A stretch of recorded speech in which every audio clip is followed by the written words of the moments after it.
Welcome. Today we'll explore a story that spans centuries, blending real events with Gothic fiction, from medieval battlefields to haunted castles. It's the story of how a 15th century prince inspired one of the most famous and terrifying creatures in world fiction, the ultimate vampire. Count Dracula is fascinating. On one hand, we have Vlad, a warrior leader from Wallachia, a complex and strategic historical figure, and on the other hand, a fictional count from Transylvania, the aristocratic, immortal, seductive, and lethal vampire we all know. So today we'll explore who this prince was, how the literary character was born, and how their stories became intertwined. Understanding this fusion helps us see how history and fiction feed off each other. Let's start with the man behind the myth. Vlad III was born in 1431 in Sigosora, Transylvania. His father, Vlad II Dracula, was a member of the Order of the Dragon. This order was created to defend Christianity against the Ottoman advance.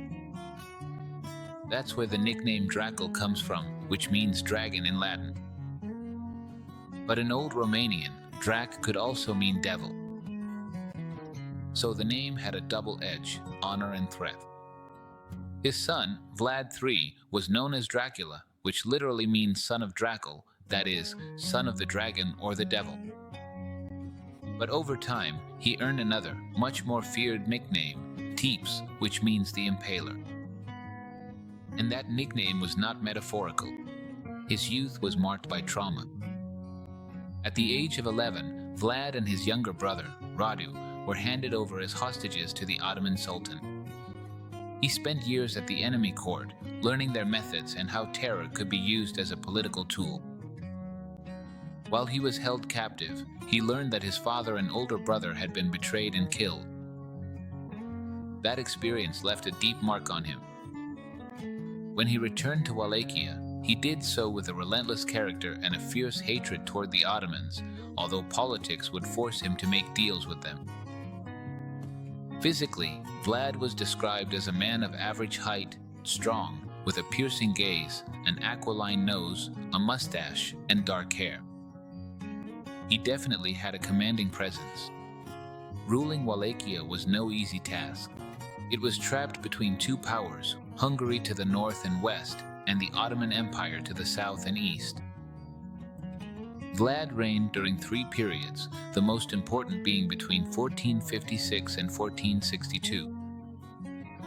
To reach the throne, he had to fight against rivals, with either Ottoman or Hungarian support.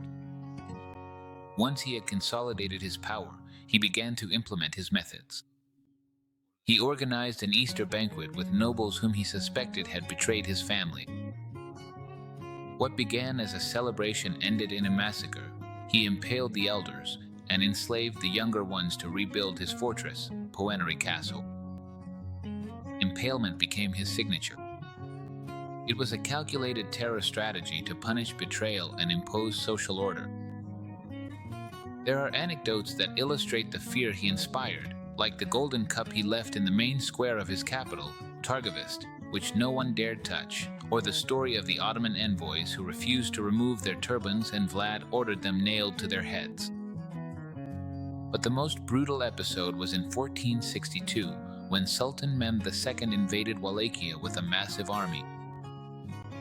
As he approached Targovist, he found a valley filled with stakes, each one with an impaled Turkish prisoner. Some chronicles speak of more than 20,000 bodies. The psychological impact was devastating. The Sultan himself was so shocked that he decided to retreat. Vlad had won that battle, but not the war. His brother Radu, an ally of the Turks, began to gain internal support. Vlad had to flee and was arrested in Hungary.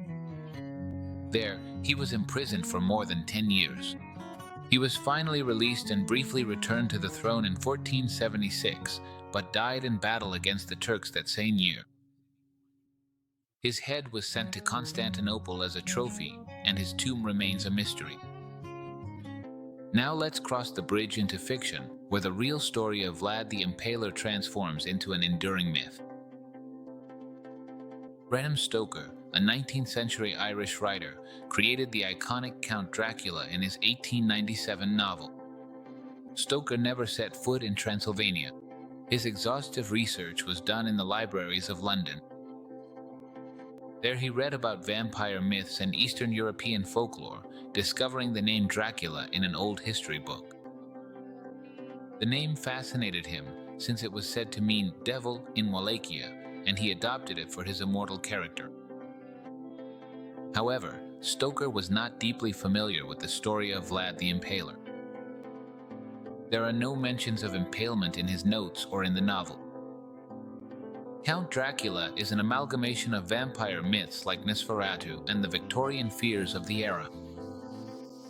He represents the corrupting foreigner, repressed sexuality, and the clash between science and superstition.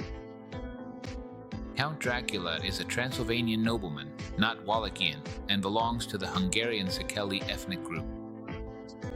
He possesses supernatural powers, superhuman strength, control over the weather, and the ability to transform into animals. But he also has crucial weaknesses. Sunlight, garlic, crucifixes, and running water are his nemeses. Stoker's novel reflects the fears of England.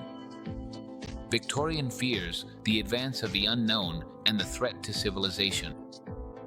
Van Helsing, the vampire hunter, embodies science that must join with faith to confront evil.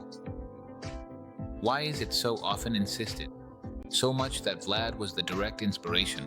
The novel offers a couple of lines that suggest it.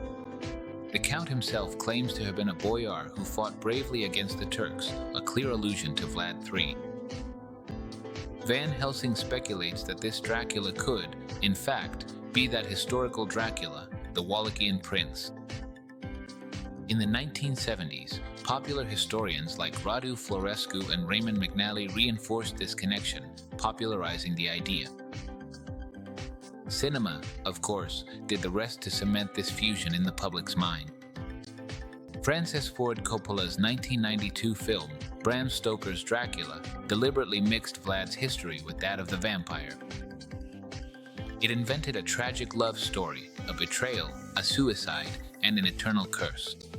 None of this is in the book or in the real history, but it was so effective that millions today believe Vlad and Dracula are the same person. This confusion has generated a huge tourist circuit in Romania, capitalizing on the myth. Bran Castle is promoted as Dracula's castle, even though Vlad barely set foot there. His real fortress was Poenary, and there's also Sighisora, his birthplace, and the Snagov Monastery, where he might be buried. So, to wrap up, we're talking about two completely different figures, although they're intertwined in the popular imagination. Vlad III, the Impaler, was a real prince, brutal and strategic, seen as a hero by some and a villain by others. Count Dracula is a fictional character, a symbol of evil, desire, and the fear of the unknown. The confusion between the two is understandable, but it's essential to distinguish them to truly understand their legacy. Vlad fought with swords and armies, while Dracula fought with fangs and mist, a world of difference. One is history, the other is myth, and that distinction is key to appreciating both. Maybe what keeps drawing us in is that blend of the real and the imagined, between the historical man and the literary monster. Between documented brutality and gothic fantasy, Dracula as a dual figure lets us explore something deeper, our own fears, our contradictions, and that undeniable attraction we feel toward the dark, the forbidden, the immortal. And there's something else. The myth of the vampire, embodied in Dracula, is one of the most resilient in popular culture. It has survived through the centuries, adapting to every era, mutating in film, television, comics, and video games. From the black-caped monster to the melancholic seducer, his figure has evolved. And at the center of it all, that name, Dracula, which sounds like history, like legend, like something that maybe was or could have been. And that's what makes him so powerful. Because even though we know Vlad wasn't a vampire, we still want to believe. Even though we understand that Bram Stoker barely knew his story and that Bram's castle is more marketing than reality, we still want there to be a castle in the mountains where an immortal being lives, a dark past watching us from the shadows. We want the story to have a hidden side, unexplored, mysterious, that invites us to dream. Ultimately, the figure of Dracula and his connection to Vlad the Impaler reminds us that history is not just a succession of events. It's also a cultural construct, a mirror of our obsessions, and sometimes a good story can last longer than any official document. So next time you hear the name Dracula, maybe don't just think of fangs and black capes. Also think of that young prince held captive in an enemy court, of the ruler who used terror as a weapon, of the writer who found a powerful man in a footnote. And how, together, we all created a myth that still lives on centuries later. Thank you for joining me on this journey between history and legend. See you in the next episode of Mundo Express. Until then, may the night not bite you.